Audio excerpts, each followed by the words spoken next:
It is a reminder that it reminds us of the strength, wisdom, and grace that define Dr. Thelma Clemente's life and leadership. And Dr. Joe put it best when he said that Dr. Clemente turned hospitals into sanctuary of kindness. Her legacy indeed lives on not only in the institutions that she have helped shape, but also in the hearts of those who continue her mission. And today, we are very privileged to hear from someone who carries that legacy and that name forward with quiet strength and deep pride. Dr. Cecil Clemente Ocampo is a third-generation physician, granddaughter of Capital Medical Center founder and PHA President Emeritus, Dr. Thelma M. Clemente. She practices dermatology at the Capital Medical Center and at the Asian Hospital and Medical Center. Dr. Clemente Ocampo graduated from the UP College of Medicine, served as class president, and ranked third in the Philippine Dermatological Society Diplomate exam. She has been on the UP Medical Alumni Society Board of Trustees for the past 2 years, serving as PRO and treasurer, and currently holds the prestigious position of the UP Medical Alumni Society as Vice President for 2025. Dr. Cecil Clemente Ocampo is also the creator of the Balat Basics ni Doktora Derma, a series of skin health lecture which aims to educate and inform lay people, health workers, and doctors regarding common skin diseases through a fun and engaging storytelling platform. Everyone, let us all welcome Dr. Cecil Clemente Ocampo.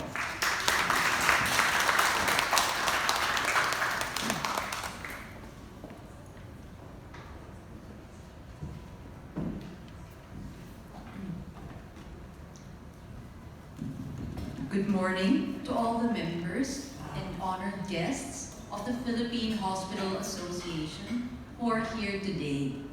It is my honor and pleasure to celebrate National Hospital Week with all of you and to witness the 4th Dr. Thelma Navarrete Clemente Memorial Lecture.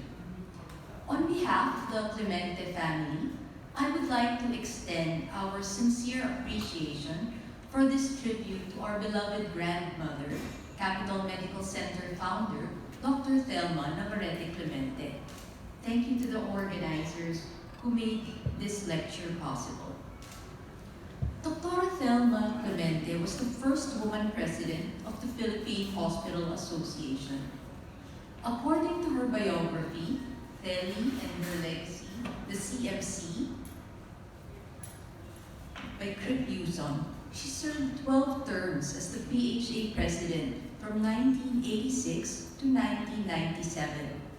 In 1997, she was elected PHA President Emeritus in recognition of her visionary leadership in her 11 years of unparalleled service at the helm for the organization. It was during her term as PHA president that the construction of the PHA building on North Avenue was completed. Under her leadership, the PHA pushed for a no-smoking rule in all hospitals. So this is proof indeed that she was definitely ahead of her time, as even then in the 1990s, she was already advocating for a healthy workplace for all sa bagong Pilipinas. During her term, she also initiated the Adopt a School and Adopt a Barangay programs, which encouraged hospitals to assist the government with the health component of the National Development Plan. It was also during her term that she initiated measures that led to the full computerization of the PHA operations. Crip Yuson writes, in 1988, during her second term as PHA president, she was elected first woman president of the Asian Hospital Federation, an international organization of government and private hospitals in 14 countries across Asia.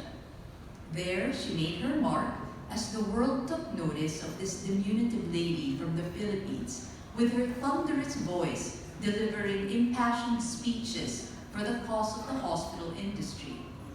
She was then known as the Tiger Lady of the Asian Hospital Federation for her brilliant ideas and fiery manner.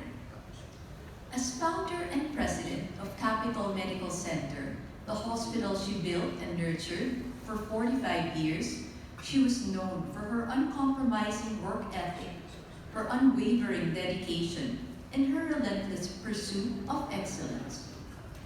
This 2025, Capital Medical Center celebrates its 55th anniversary. It now boasts of multiple hospital buildings, including the new CMC Colleges building on Quezon Avenue, and a steadily growing roster of doctors across various departments. We are now also an integral part of the illustrious Mount Grace group of hospitals. Through the years, my grandmother has always advocated for legislation which supports the PHA mission of leading, enabling, assisting, protecting hospitals towards quality service. Now, as then, the challenge for hospitals is to adapt to the demands of the current state of the Philippine healthcare system and anticipate future needs in order to remain relevant. On behalf of the Clemente family, thank you once again for this generous tribute. We are grateful indeed that Dr. Clemente's legacy lives on in the hearts of the PHA family. In line with this, I would like to present the PHA with a copy of my grandmother's book, Telly and Her Legacy, the CMC, for the PHA Library. May the generosity of spirit from which Dr. Thelma gave endlessly of her time, talent, and treasure continue to inspire us and bless the work of our hands. Thank you, and more power to the Philippine Hospital Association, and mabuhay tayong lahat. At this point, we'd like to call on our President, Dr. Joe, to assist and join Dr. Cecil Clemente Ocampo in the gifting of the book from Dr. Thelma Clemente to the Philippine Hospital Association.